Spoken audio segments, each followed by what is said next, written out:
Hello, everybody. I am Patrick Daugherty. Welcome to week 2 of a good football show, Fantasy Kickoff, served by Applebee's. Joined today by John Daigle, Denny Carter, Kyle Dvorchak. We're going to dig into all your lineup questions, but first we're going to take a quick spin through today's headlines. Mercifully, it's another fairly quiet week on the injury front. We have some guys ruled out early in the week, like Odell Beckham, but nothing surprising this morning. If your lineup was set last night, it's probably still fine today. A few weird little things beginning in Las Vegas, where both John Gruden and NFL Network Ian Rappaport have hinted that Peyton Barber will be the primary early down back in Josh Jacobs' absence.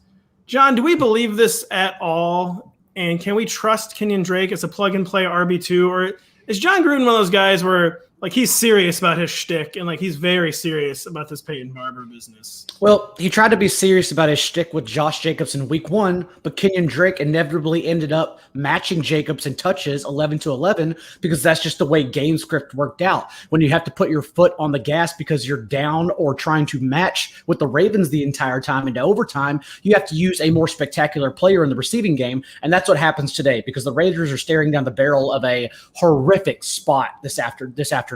Not only to be 3-8 against the spread under John Gruden when traveling from West to East Coast, but also now, as we mentioned, without Josh Jacobs, without Richie Incognito and Denzel Good interior players who they had to put on IR, and for Incognito has been battling this calf injury that'll keep him out today. And then on the other side of the line, it looks like Yannick Ngakoue is a go, but also just that we know his hamstrings heavily taped. He is their premier pass rusher that's going to be available today. So overall, it's a spot where they want to start Peyton Barber, but when they're looking at a 2-score deficit at the end of the first quarter, who comes in? And so I actually still think Kenyan Drake out-touches Peyton Barber no matter who gets the start at first. John, where did you have Kenyan Drake ranked? I have him as the RB22, which feels honestly a little conservative to me, but I mean, it could be very high based if these actual comments are correct from the end of the week. But I mean, do you trust Kenyan Drake as an RB2 in season long today? It's easier in PPR leagues because he is looking at a floor of 6 to 10 catches. Having said that, I think people probably have questions like Kenyan Drake or Elijah Mitchell, and there is a lot more questions regarding Elijah Mitchell, like the floor and ceiling are all possible. Having said that, I'm still probably chasing Elijah Mitchell over Kenyan Drake, but I will say Drake's floor is admittedly higher. You see, we have a really wide spread there in our composite rankings. I was the highest at RB21. We had 2 guys beyond RB35 and someone else at RB27, which, I mean, is frustrating. We're not on the same page, but also just not surprising. There's a wide range of opinions on Kenyan Drake. And I'll share one really ridiculous Pat thought on this Steelers-Raiders game, by the way, that isn't this the kind of game that Mike Tomlin was just born to lose? This is the kind of Steelers game that they, even when they go 13-3, they always lose 3 of these games somehow. So please don't accept the challenge, Mike Tomlin. They're going to lose 12-9. Yeah. We are on to San Francisco, where Kyle Shanahan is on to his 9th story about why Brandon Aiyuk was healthy enough to play special teams last Sunday, but not feature on offense. Denny, is there any universe where we can trust Aiyuk as more than a desperation flex? Or is this a pretty classic stay away, gather more information type of situation? I think it's the latter. I wrote the most recent blurb on Aiyuk from Friday, and it took me about 45 minutes to understand what Kyle Shanahan was saying. I had to call experts on the English language, dissect what Shanahan said. Who knows? Who knows what he's saying? It's impossible to know. And he said that Aiyuk, quote, would have got his spot back completely if not for a hamstring injury. So he had lost the starting job before the injury, and then the injury happened, and then he lost it again. There's one thing I know about hamstrings too, is that you want people exploding from a dead stop returning punts too. That's very good for your hamstring. Denny had to take a brief class in textualism at Harvard Law just to try and understand one of the potential branches of what Shanahan may have potentially meant. Right. Not even to fully understand it, just to try and get an insight into maybe if he believes this philosophy of words. that's what he could have meant. And that's on top of Aiyuk being active as their punt returner last week. So Brilliant. There's a lot of nuance.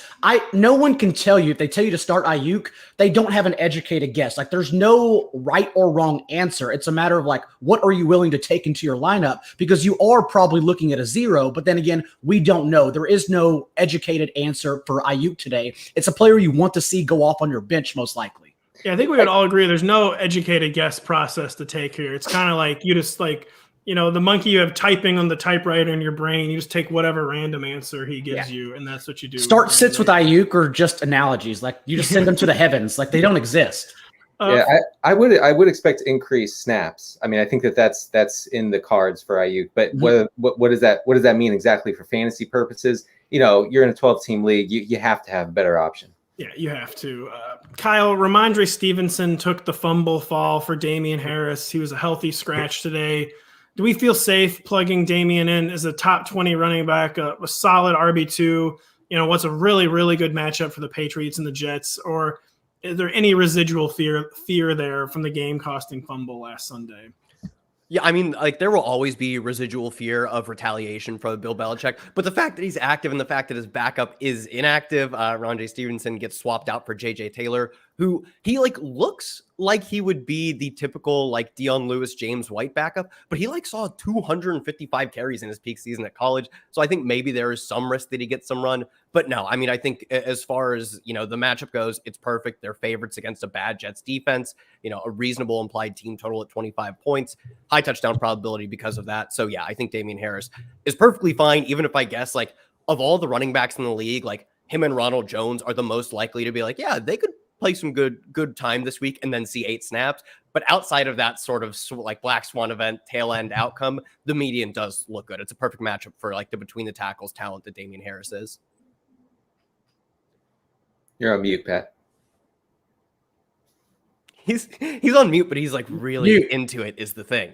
There you go. You're on mute, Pat. Oh, sorry. I was going to say, Kyle with the Black Swan reference, a Harvard Law textualism reference. He is really, really in the zone today. You've been reading a lot. Yeah. I learned how to read 5 days ago, and you guys wouldn't believe what I found out. I also heard the concept of a hostile Bill Belichick workplace, and Denny wouldn't know anything about a hostile workplace, is all I want to say. This is the least hostile workplace I've ever been in. You signed about 5 or 6 sworn affidavits that this is not a hostile work environment. So I just want you to remember that next time. We're going to jump right into the questions, and this is a perfect question off the jump from Stephen Rubin on YouTube. Should I start Elijah Mitchell or Tyson Williams as my RB2 in a PPR league? 2 of the names we heard all week. This is the second week in a row we've heard Tyson Williams' name all week. John Daigle, I mean, I think there's probably daylight here, correct? I mean, is there an obvious answer here?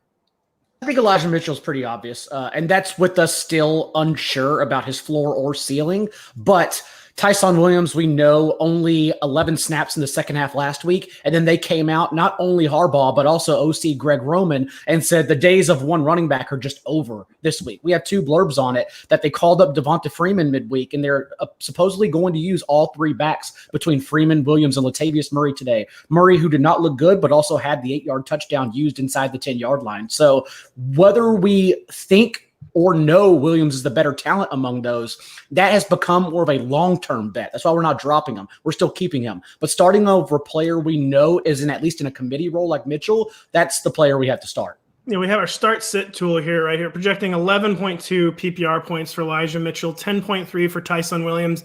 That probably feels kind of conservative to some people on Elijah Mitchell, but, I mean, the computer, I think, knows to hedge Kyle Shanahan. And so, with this, I can see someone saying that. I think that's conservative, but let's talk about then what are the odds that Trey Sermon has a big role today? What are the odds that Jermichael Hasty gets more run? Because Elijah Mitchell had this big week 1, but it's totally unplanned. This week they get to plan their backfield out. Do we have fear that it's just not? It's just gonna be one of these crazy 49ers games for Elijah Mitchell, or do you really see, in Kyle's words, any black swanning with Elijah Mitchell as an RB2? No, it's not impossible that it happens, but I do think it's interesting that last week Shanahan said the reason Trey Sermon didn't make the cut for the roster is they wanted to keep 3 running backs, and he just didn't make the top 3. It wasn't like a special teams thing. This week they keep 4 running backs. Trenton Cannon actually makes the game day roster. I thought for sure one of Sermon or Trenton Cannon would be a game day inactive, because last week they said they want 3 running backs.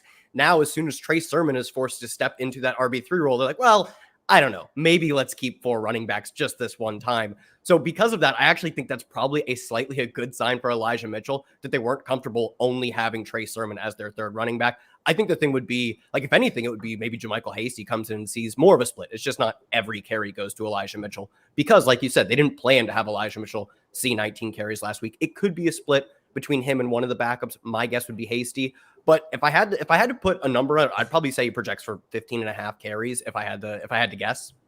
That would be a good outcome, I feel like, too. I think You'd be happy with that, yeah. Most people would take that outcome, I think. And so be prepared for 7 Elijah Mitchell carries, 6 of which are in the first half, and they gained 9 total yards. Apparently, Trey Sermon was running angry this week. So if you want to go in practice, I should say. So if you want to go full Galaxy Brain narrative street, you play Sermon. I'm kidding, of course, but so that was what they were looking for, apparently, for him to be active, and he showed it. Kyle Shanahan taking the triggered much approach with his own players. Very interesting for an NFL head coach. John on YouTube asks, Marquez, Callaway, or Corey Davis in my flex, Denny? And here I feel like it's the obvious answer, Corey Davis. So 2-part question. Is the obvious answer Corey Davis, and also the what to expect from Marquez Callaway? With the Saints, I feel like you just throw out what happened. It's a really rare situation. Normally we bury bad game film. I feel like the Saints, we bury last week's good game film, so there's no bearing going forward. Yeah, the game script in that Packers-Saints game was out of control from the first snap on. It's really hard to get, except beyond Kamara, really, it's hard to get a grasp on what these guys' roles will be. Now, not only did game script go haywire and not in Callaway's favor, because they kept it on the ground, they stayed conservative, they had short fields to work with, but he faced one of the league's toughest secondaries in the Packers and Jair Alexander. Not the case this week against Carolina. I think we are going to see far more opportunity for Callaway, but I do think you are playing Corey Davis as pretty much a target hog in the New York offense. But you're not worried about Callaway long term. Like, just the fact Jameis Winston had 24 dropbacks and Callaway was out there for a route on 71% of his dropbacks. He led the team in routes run. That's what we want. We have to see a game script, and I actually expect it to come today, where the Saints are forced to throw. And then we're going to see what this offense really is. I mean, everyone knows going into the season that, the bigger test for the passing offense is definitely the Carolina Panthers and not the Green Bay Packers. We have up our consensus rankings here. Marquez Callaway, I believe I'm the one with him at wide receiver 47. We have 52, 57, and 30. So another player where there's an extremely wide range of potential outcomes. And I feel like every one of those ranks is somewhat justifiable. And I mean, the chemistry was so Marquez Callaway, it's important to remember, it wasn't just like 2 preseason highlights. It was a strong finish last year. It was a really, really good offseason program. Then it was really good against it was the Jaguars' first-team defense, but a first-team defense in the preseason. And so it wasn't just like one data point with Marquez Callaway. And please do not write off Marquez Callaway after one of this extremely bizarre game flow game. No Marcus Davenport, no Lattimore for the Saints today. We're going to see what happens whenever they can't stop the Panthers and they're forced to throw. They're also missing a starting safety, I believe. So it's a really rough situation for the Saints. Mike Trout coming as from rehabbing his calf in New Jersey. He wants to pick one in a PPR league between Deebo Samuel, Cortland Sutton, and T. Higgins. I mean, Kyle, I feel like we probably eliminate Cortland Sutton right off the bat, but who are you starting between Deebo Samuel and T. Higgins if you're Mike Trout? Yeah, I think if you're Mike Trout, Mr. Trout, if you would oblige the court, Deebo Samuel, the amount of work he saw with Brandon Aiyuk being a punt returner, that's it in week 1, was incredible. Like, and his ADOT jumped up from last year at 2.2 to I believe it was just around 8, that's a normal wide receiver ADOT. Like, last year he was used as like a fancy James White or something.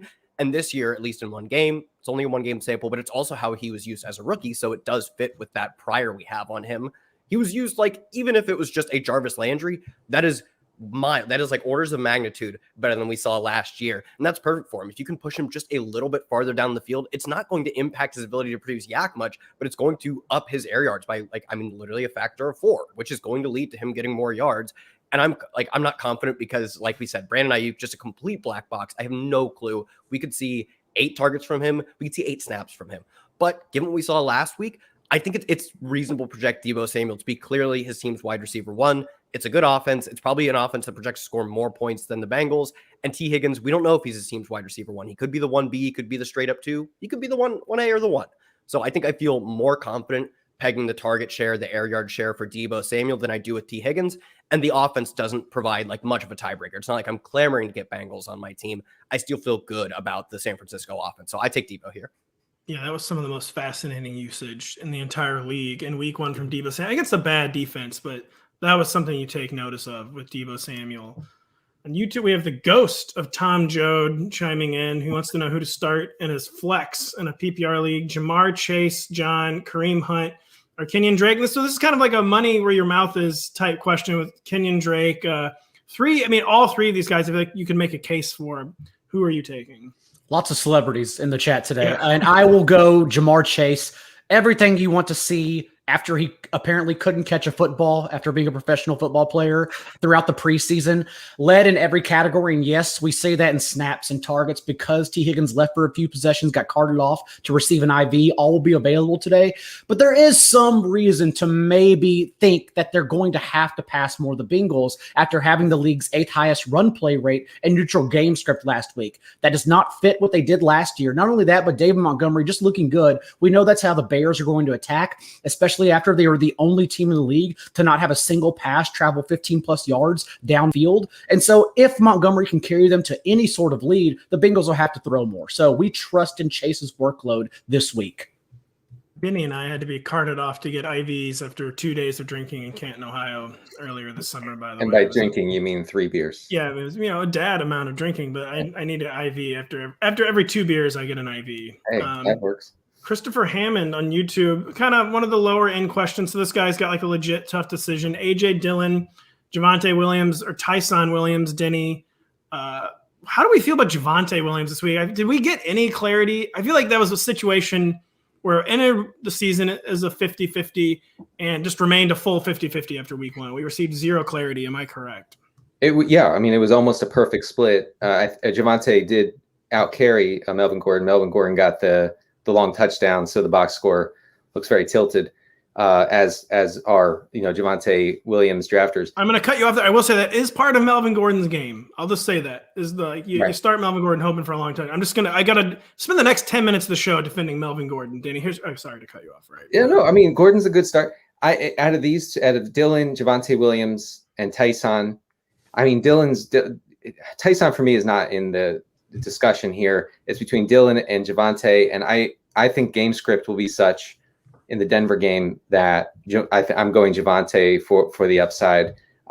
He could easily see 15 touches today against a really poor Jacksonville defense that made Mark Ingram look like Baltimore era Mark Ingram last week. So I like Javonte.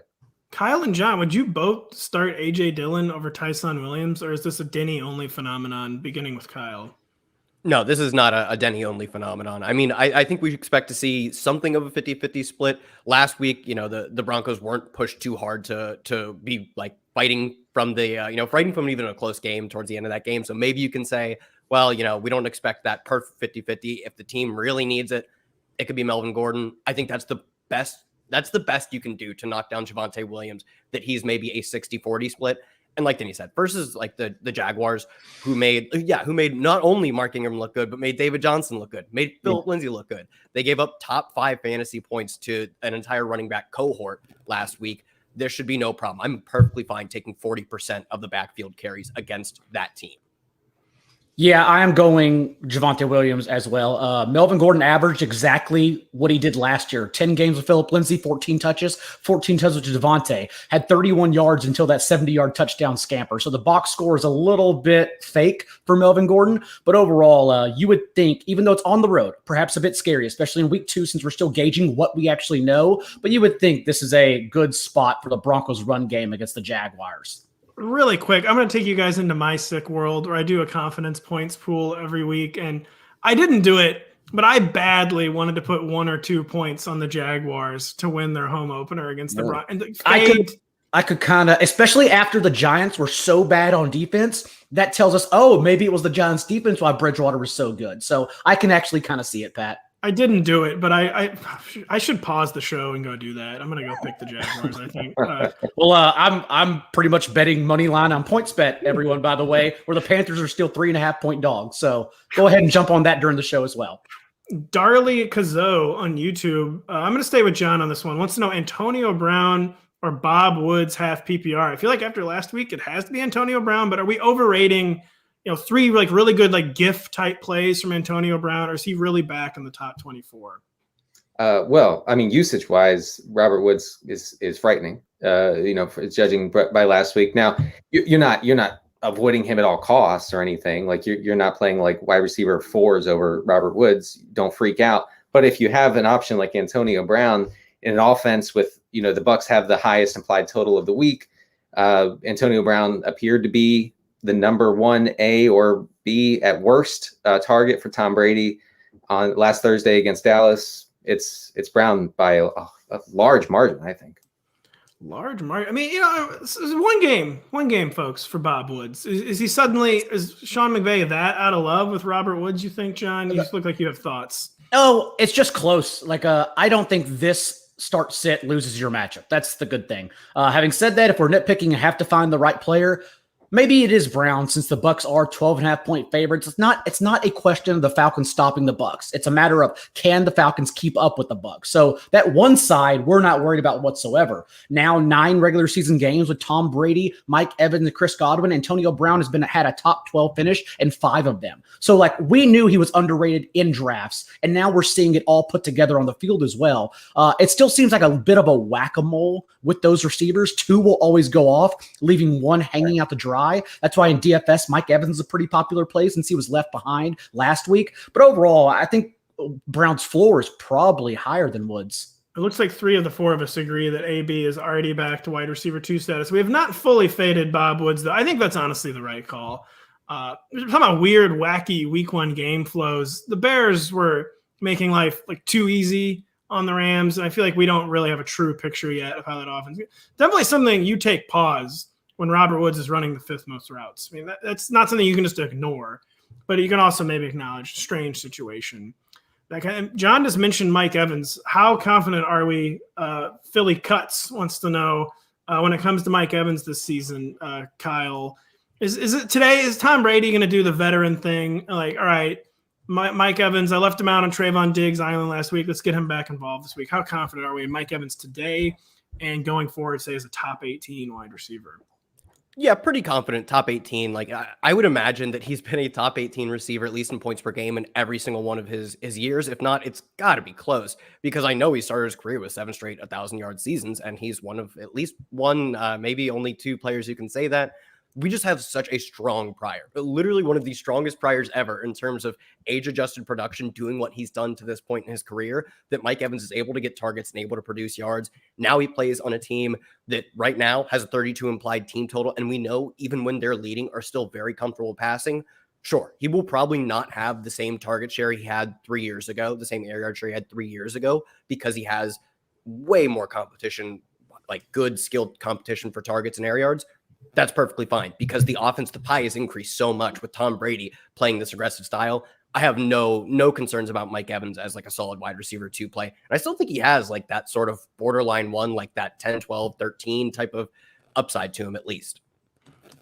We got Cam coming at us from Twitch, who's wanting thoughts on Sony Michel and Kenneth Gainwell rest of season. He's dropped someone today. This is kind of a tough decision. I did a blurb yesterday afternoon where Sean McVay basically didn't guarantee more work for Sony Michel. Yeah, that's probably just coach speak, but definitely concerning.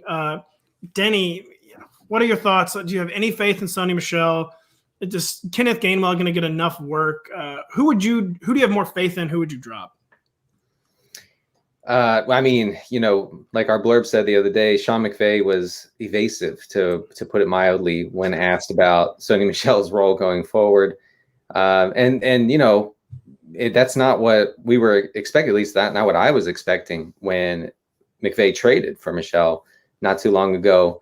Henderson looked up to the task last week. I guess there's still like injury concerns with him because that's all McVay could talk about. So oh man, who would I drop here? Oh God, I guess I drop Michel because Gainwell seemed to have that RB2 role locked in last week for Philadelphia, not Boston Scott. So Gainwell has some every week usage and the upside of becoming, I guess, the starter if Miles Sanders goes down at any point. So I would keep Gainwell. Any dissent here, folks? Not really, but I also think that if you're telling yourself, because you're really waiting for buys, right? And so if you're saying, I'm never going to be in a position to start Gainwell until week 5, maybe you drop Gainwell and keep Michel, since you're really asking who has the higher ceiling among the group. Now, if you're asking standalone value because you're going to need them in between 2 to 5, if all situations stay the same, that's Gainwell. He had 11 touches last week. Sony Michel had 1 snap. It's very clear who's the better option short term. But long term, again, I think it comes down to asking you the higher ceiling, and I don't know. I think the Rams offense has the higher ceiling. It's a tough situation. We're going to move on. It's very tough. Quarterback. I don't think we've talked quarterbacks yet today. Jalen Hurts or Ryan Tannehill. I feel like this one's probably obvious in Jalen Hurts, but I mean, if you had said this was obvious at this time last week during the show, it wouldn't have been obvious. So can that really be obvious then only 7 days later? And so I'll throw to you, Denny, or I'll throw to Kyle on this. But see, the thing with Jalen Hurts, I feel like, so Jalen Hurts has got a great matchup in this 49ers secondary today. And he has a very bad matchup in the 49ers front 7. I feel like it'd be very telling what Jalen Hurts does with this matchup today. So Kyle, what do you think with Jalen Hurts and Ryan Tannehill? Yeah, I would pretty clearly take Jalen Hurts. I mean, I think I probably would have taken him last week anyways, but it's mostly because even last week, if we thought Jalen Hurts was not going to be a great passer, I didn't believe that, but that was certainly a criticism you could lob at him. We still knew that through his first 3 games of his career, he had rushed for no fewer than 60 yards, throwing out the Washington start, which he didn't finish. And he showed that exactly last week, too. We know his floor as a rusher is probably 40 yards, which is something you can say for like 3 or 4 quarterbacks. And when they don't hit that floor, it's probably because they just ended 2 or 3 drives with long touchdowns. So now that we know he has that type of floor and he looked good as a passer, it's very obviously Jalen Hurts. Last week, like you said, it is weird to make such an adjustment. After last week, I would have said, yeah, Hurts, but Ryan Tannehill's it's a good spot for Tannehill, or so we thought. Yeah, it is a large adjustment to make after just 1 week, but Hurts showed us exactly what he needed to show us, is that last year, his handful of bad passing games were probably a mirage. I think he will be a far improved passer relative to last year. Maybe he doesn't look as good as he did last week where he just torched the Falcons, but he doesn't need to be the world's best passer to be a top 5 fantasy quarterback. He needs to be decent at passing. He just needs to be competent at passing, which is more than what he looked like last week. This question is also proof that someone wasn't listening to a good football show on iTunes. Someone wasn't following NBC Sports EDGE FB on Twitter because NBC Edge FB. Yeah, something like that.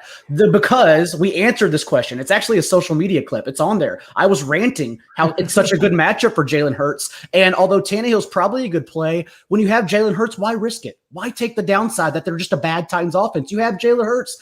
Be comfortable. Give yourself a spot and just start Hurts. Easy. Seeing our composite rankings, I'm the lowest on Hurts at 10, and that makes me feel not happy being the lowest in Jalen Hurts, but it also just highlights what a crazy week this is for quarterback matchups. You got a smash spot for Russell Wilson. You got Dak in the endless volume, a smash spot for Brady, smash spot for Herbert. Then you got Hurts and Aaron Rodgers with an amazing spot in the Lions. Like, it is a week of like tough quarterback decisions. And this could be Jalen Hurts QB10, like, will begin to feel quaint. Like if he does anything today, like he did last week, because if he can do farewell against this 49ers defense, we were like way, way too low on Jalen Hurts for the entire offseason. We go on to Brian on YouTube. Which Raiders wide receiver should I trust more rest of season? Henry Ruggs or Brian Edwards? We have Lawrence Jackson, NBC Sports Edge contributor, who has weighed in on this question, and he's going to give us the official answer.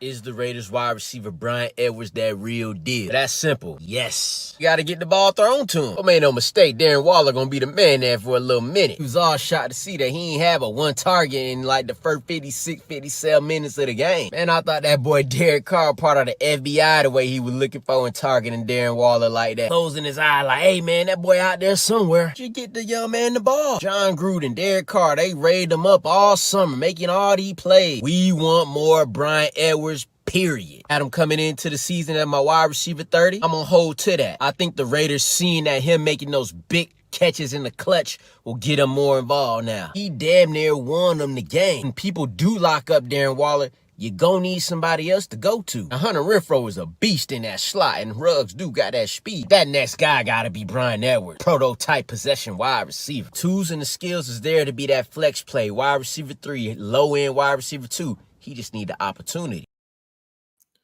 Lawrence is telling John Gruden how we all really feel. Because what was the deal with that? Like, why was he totally invisible for 3.5 quarters? And then he's like, oh, yeah, never mind. This guy can just take over the game.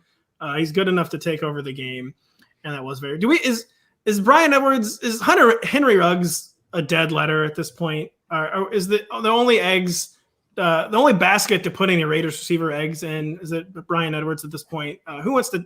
Anyone want to defend Henry Ruggs? Basically, I mean, well, right now, if you're asking the question, Ruggs or Edwards, it probably is Edwards. But any other questions involving Ruggs and Edwards do not lead back to Ruggs and Edwards as the answer. You can't possibly be confident starting them in any other spot. So between these two, sure, you take Edwards. But then again, like I don't think we saw enough from either to want either on your roster, especially after Hunter Renfrow led both in targets. So why are we going to the other two just because they made a couple downfield plays? So yeah, I just, it's not really a good situation for any of them. So Ruggs actually saw as many targets as Edwards did in week 1. He ran almost as many routes as Edwards did against Baltimore. So are we really doing this again, folks? Are we really doing this again, Henry Ruggs? No, I mean, are we really doing Bryan Edwards again too? We are. Yeah, we are. Actually. We are. No, we are. That's the point. We are. And the Steelers defense is banged up. Hayden's out. Joe Hayden's out. Devin Bush is out. I'm just saying there's a path. There's a path to something. But I think actually the answer between Edwards and Ruggs is Renfrow. Like John said. I think it is. Get Denny off the show, please. Renzo Fabry on YouTube wants to know James Robinson and Mark Ingram. Very interesting question, Daigle. And I mean, you can use this to talk about who would you start today, but also kind of just you view the state of both of these players. So Mark Ingram, farce, 26 touches, fairy tale. We're never going to see that again. I'd be shocked if we see the Texans have another lead in the next 17 games they have, 16, whatever it is now. So no, like he wasn't even a ranked player in the waiver wire. We're not chasing Texans leads with the lead running back who also play with 3 other running backs. Nothing makes sense there, especially against a Browns team that held a 22-10 lead over the Chiefs at halftime because they're a great team. So no, we're not worrying about Mark Ingram. We're starting James Robinson because at least he's being used like Damian Williams. He is the pass-catching running back for better or worse behind Carlos Hyde, and we will take those targets over anything Ingram brings to the table. Any dissent here? No dissent. I think that's the right answer. Yeah, it's like right. James Robinson is going to see maybe 5 or 6 targets, and Mark Ingram. I have so little weight placed into the week 1 performance from Houston. Like, congratulations. It was a very nice performance. You eliminated a lot of my opponents in survivor pools. Yeah. Pat, you saying a survivor pool comment earlier reminded me, I'm like, oh, I have to make picks in like 3 different pools. So I did that. Packers this week, by the way. This is like the best time to get them since we need to save the Broncos and the Browns for later. Oh, that's good to know. That's good to know. Yeah. Someone invited me to a survivor pool, and I was like, I have no strategy for this, which is ideal that you have pulled up the strategy. But yeah, I value what Houston did in week 1 at like 1%. It adjusted my prior so very little outside of determining the backfield split, but I project the backfield to be terrible regardless of the split going forward, whereas at least I project James Robinson to see some targets. So like it's ugly, but I guess it's James Robinson. So are we starting James Robinson or Carlos Hyde, by the way, Denny? I know we're getting into like truly sick individual stuff here, but who are we starting between Carlos Hyde and James Robinson? We're covering our eyes, we're plugging our nose, and we're playing James Robinson because of the potential involvement in the passing game, in potential negatives game script. I'm saying the word potential 15 times in one sentence, which is amazing. Yeah, I mean, Hyde could be a pain, could get short yardage, goal line touches, whatever. But Robinson was out there a lot more than Hyde when things went haywire against Houston. So if that happens again or anything like that, I think it's Robinson. You are listening to a good football show, Fantasy Kickoff, served by Applebee's, and we've got to have another quarterback question. I feel like two guys with very inconclusive week ones, and Trevor Lawrence and Big Ben. We saw the Steelers implement their less attempts approach, like trying to go back to the ground approach. Big Ben still has that elite receiver trio. Trevor Lawrence stuffed the stat sheet, but it was like the ultimate garbage time hero performance. Daigle, who do you like today? And is it still like a safe bet that Trevor Lawrence will outpoint Ben Roethlisberger rest of season, or do we kind of need to adjust our summer priors here? I mean, Trevor Lawrence still had 27 fantasy points. You look at the 3 picks, but also you have to factor in 350 yards, 3 touchdowns. Now, he'll never get 51 pass attempts again as long as the Jaguars try their hardest. The issue is that maybe that's not the case because their defense could just be that bad. It may have not been a divisional road week 1 fluke. And so I still believe in Trevor Lawrence. We've still taken the rushing upside literally every single week over Big Ben, whose even arm, like at least his arm didn't die until week 9 last year. His arm looked bad too. So I am absolutely worried about Big Ben. I'm kind of worried about I also, though, I just find it so hard to fade him with those receivers. And like, I think that'll keep him like the QB 16 to 24 range, which is very rarely I'm going to feel like he's going to be a QB1 streamer, which is what you really need to have any redraft relevance whatsoever if it's not super flex. But I do think that was probably going to be one of his worst games. I mean, hopefully it was one of his worst games. You just need to be in a spot like Brady, Stafford, Kirk Cousins even today. Like you just have to have 300 yards, 4 touchdown upside as your ceiling, and Roethlisberger doesn't have that. No, he doesn't. He really, and he used to be. You need the offense to push back. Cardinals are going to force Cousins to throw for 300 yards and 3 touchdowns today. Roethlisberger, the Raiders are not going to do that. And Big Ben, he used to be like the ultimate guy. Like, well, he just might throw for 480 yards today. Yeah. And he had a couple back in the day, he had a couple 500-yard games. He did. He had multiple 500-yard Didn't games. he have the game where Landry Jones was the starter because Ben Roethlisberger was just a emergency game quarterback? Landry Jones rolls his ankle in the first play and he throws for 450 yards. It was one of the best games of his career, and he was actually the reserve quarterback for that game. That's true. That's right. That's a good memory pull there. We're going to stay with you as a reward, Kyle. Ethan Hunt on YouTube. What's in a Rojo, Chase Claypool, or Cole Beasley in standard? Very interesting format to have Cole Beasley in. What's the answer here? And the Bucs have 3 starting running backs according to Bruce Arians. So what do we make of the Rojo, Kyle? I wouldn't be playing Ronald Jones because we saw even last week. I know he got benched. But I don't think it was surprising that they would have, even without benching him, just used him as a split backfield of a backfield they don't plan on using with Leonard Fournette. In the best case scenario, he maybe sees 12 carries while Leonard Fournette sees 8, because we saw last week they just want to throw the football because they like scoring points. I just don't see this crazy 25 carry upside, even if he is, quote, the starter for Ronald Jones. So I would take Chase Claypool here just because I think Chase Claypool has probably the most touchdown equity of all these guys by a pretty considerable amount. And this was PPR. I think you could argue after seeing 13 targets last week, Cole Beasley would be very much in play, but the value of those drops dramatically when they're literally just their yards they produce, not the actual receptions. So for me, Chase Claypool here, I'm not starting Ronald Jones anywhere. It just seems like the ceiling is so much not worth, this I don't think it's that high of a ceiling, and it's not worth the floor of negative 1.2 points. He fumbles or whatever twice and gets benched. Denny and John, I mean, we all mostly play PPR, obviously. I guess the answer is yes. I mean, are we even rostering Ronald Jones 12-team PPR leagues for much longer? Or is this going to be drop season here? I mean, he was on the drop list. He was talked about on the waiver wire pod. Kareem disregarded my thoughts, of course, but I mean, what are you going to do?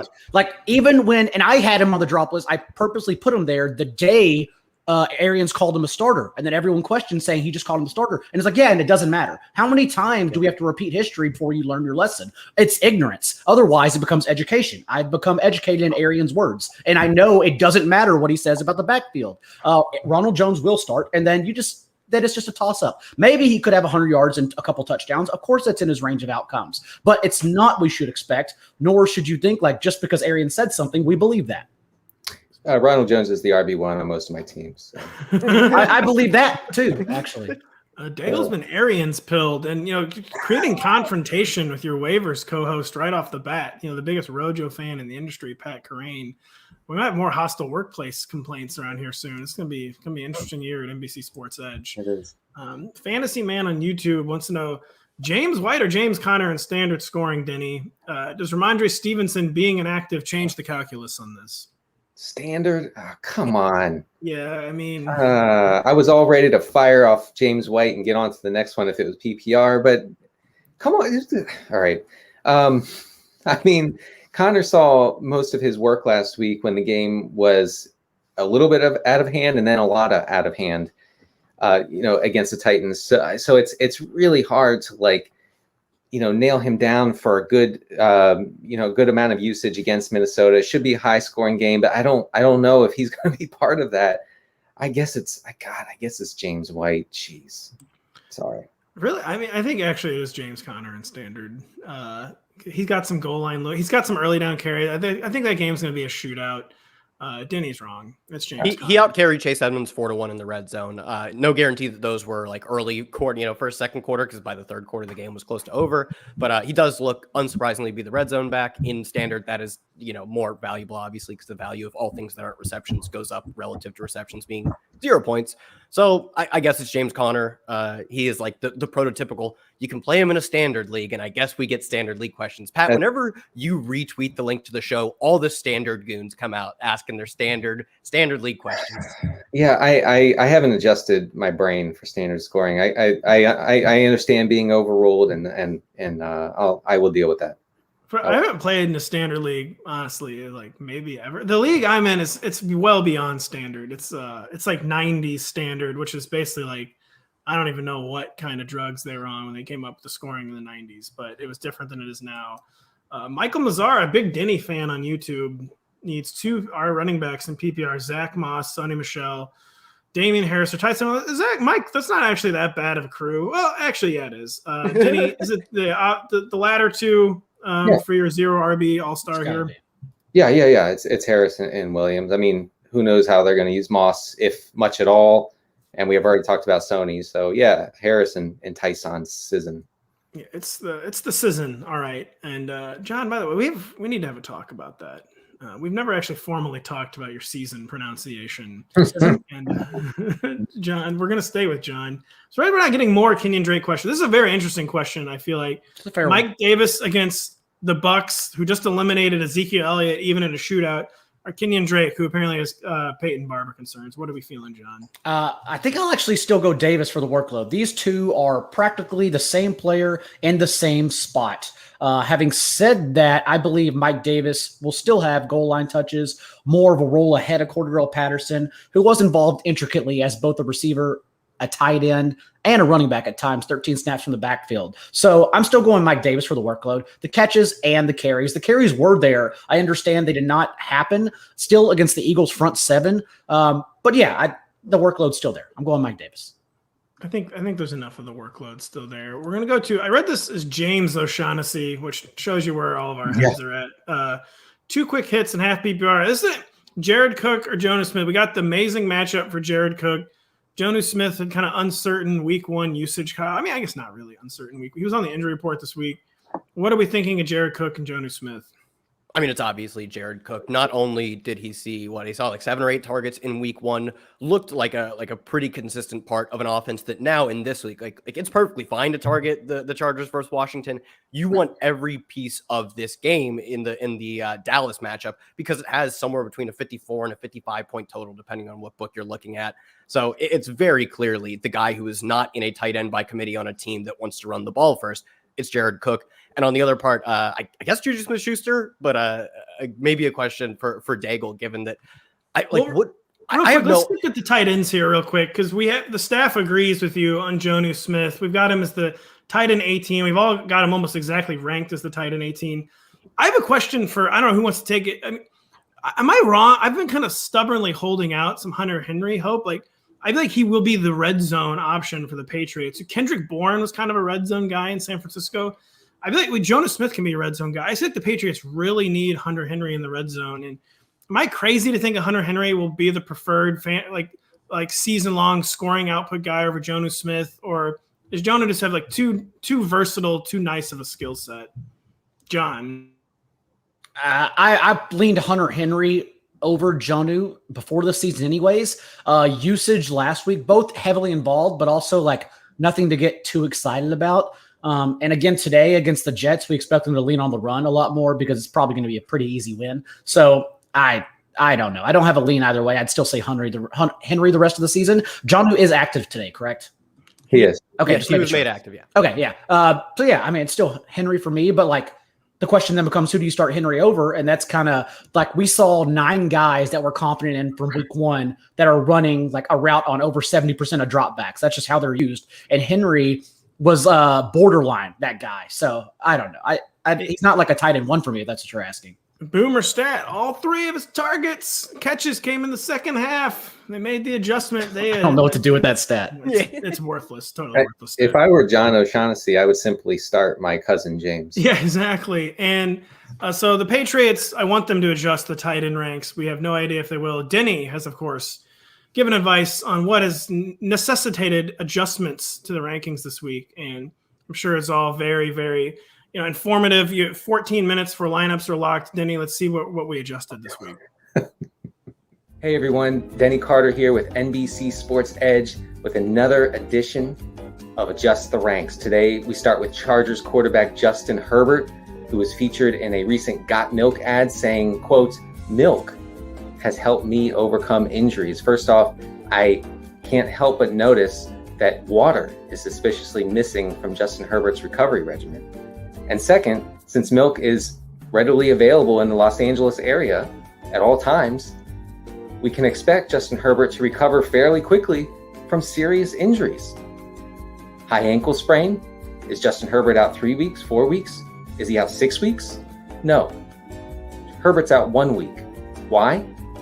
Milk. Adjust the ranks. Next, we're adjusting the ranks on 28-year-old Washington quarterback Taylor Heinicke, who this week at a press conference wore a Fleetwood Mac t-shirt, making him the only living human under 30 who is aware of Fleetwood Mac. Now, I'm adjusting down here based on the t-shirt because Heinicke cannot possibly relate to his teammates. If that's his music interest, his teammates' grandparents listen to Fleetwood Mac. Also, the football team should be fearful going forward that Heinicke will take Fleetwood Mac's advice and go his own way. This is a potential disaster for the locker room in Washington. Adjust? We must adjust down on Taylor Heinicke. Once again, this is Denny Carter from NBC Sports Edge reminding you to adjust the ranks. That's actionable advice. That's actionable. It stayed on the rails until the go your own way joke.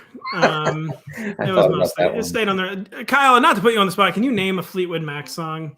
Nope, I couldn't even come close. I thought about this question and really ran through my Rolodex of 80s music, late 70s, mid 80s, early 80s. And I got nothing. I couldn't even try. Maybe Fleetwood Mac's one I would Rumors, know. One of the highest selling albums of all time, came out in 1977. Packed front to back with hits. Kyle wasn't even a thought at that time. No big deal. Front to back with hits. I mean, none of us were born yet then, but the Fleetwood Mac when we were growing up, that was just kind of like air, just always on FM radio. Yes. My parents somehow never not listening to 3 different radio stations at once that were all playing Fleetwood Mac. And Taylor Heinicke, he grew up in that world. So I'd say adjust up for Taylor Heinicke. Devin on YouTube wants to know Big Bob Tunyon or Cole Kmet. I got some great confirmation bias on Cole Kmet in week 1. I thought they were going to force the issue with Cole Kmet. He was very interested in running over Jalen Ramsey. I liked that moxie. John, Big Bob or Cole Kmet? Still Big Bob. We learned absolutely nothing about the Packers last week. And so we are trusting them, especially as double-digit point favorites at home, prime time, in a terrific bounce-back spot against the Lions offense that will not have 92 plays again. They're going to get sapped away. They'll probably run 55 to 60, be the offense we expected. So we are definitely still leaning Tanyan here. We don't know the format on this one, Kyle, but Damian Harris or Devontae Smith. Man, Devontae Smith, I want his welcome to the NFL moment today. I want 12 catches from Devontae Smith. What are we thinking, Kyle? I'll probably still go Damian Harris. The inactive of Ramondre makes me think that we should see just as much Damian as we saw last week. And he actually picked up a handful of targets last week. I thought he was like drawing dead to see. Like I thought he'd be Gus Edwards, who like when Gus Edwards gets a catch, you're like, oh my God, sound the alarms. He was at least not a 0 in the receiving game, which was very surprising. I don't know if we can project it going forward, but at least we know it's in the range of outcomes.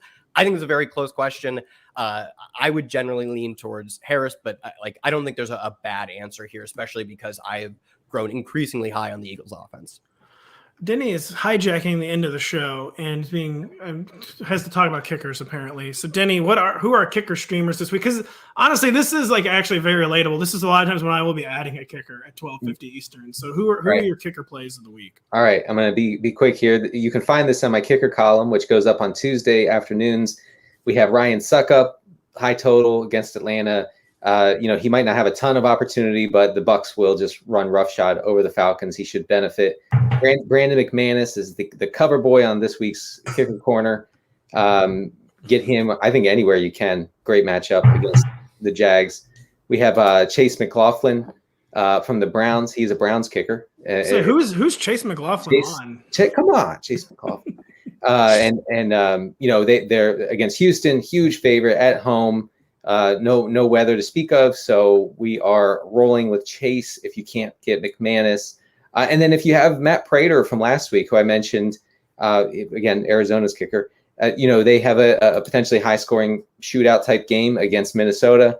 Can't go too terribly wrong with Matt Prater today. So those are some of the guys I'm targeting mostly. We want kickers on teams who are favored and at home. Also, drop Ryan Santoso. The Panthers cut him. You no longer need him on our roster if you had the Panthers kicker.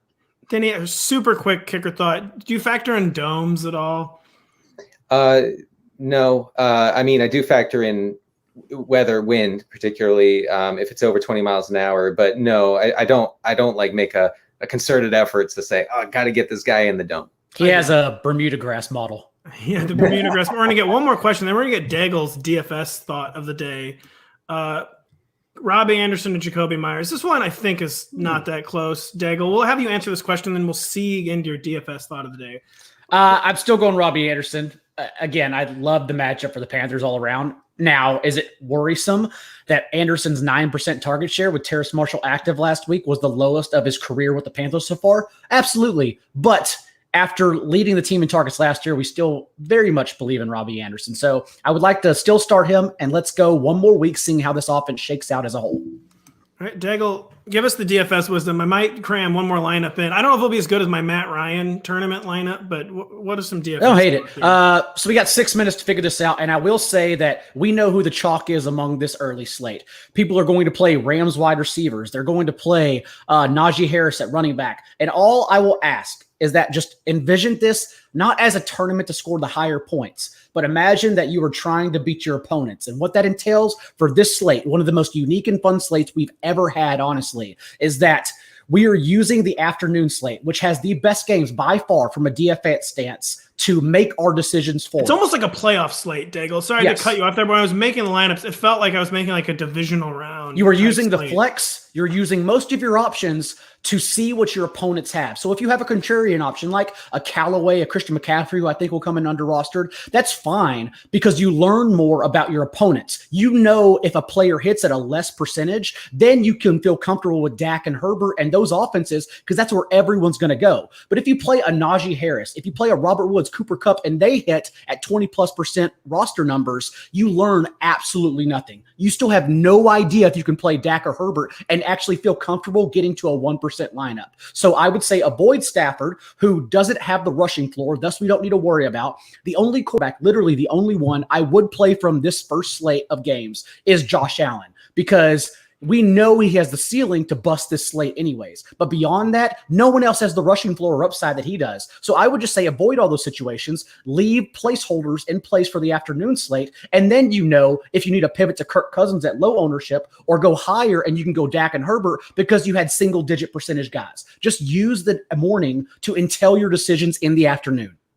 I know lots of people with dangerous levels of Kirk Cousins exposure today. Is that like the It's theme of the day? it's a pretty good spot, Pat. It's a really good spot. As long as he doesn't take 9 Chandler Jones sacks. But again, if you don't use Harris this morning, Najee Harris, and then you don't have to, like if you use a less rostered running back, then okay, this guy hit. If you even want to go that way, maybe you want to wait for Chase Edmonds or someone like that, Zeke Eckler. But we also know Zeke and Eckler are going to come in very highly rostered. And then you could say, okay, now I can use Dak and Herbert comfortably, or I have to pivot to Jared Cook. The Bucks game also, I expect Brady to surprisingly come in at single-digit percentage. So just use all this information in the morning to make your decisions in the afternoon. Leave the flex and a lot of your spots wide open.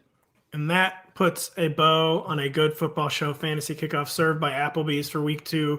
Great stuff from my analysts, Denny, Kyle, and John. Great stuff from the questions. A lot of super good questions today. Good luck. Don't take a bath in DFS or season long. Listen to our recap show on Monday, hosted by Patrick Daugherty. Check out our waiver show live Monday night with Kareem and Daigle, then in podcast form Tuesday morning. Denny and I's podcast Tuesday. All of our preview shows Wednesday, Thursday, all of our articles. Thank you so much for joining us. Good luck today. We will see you at noon Eastern next Sunday.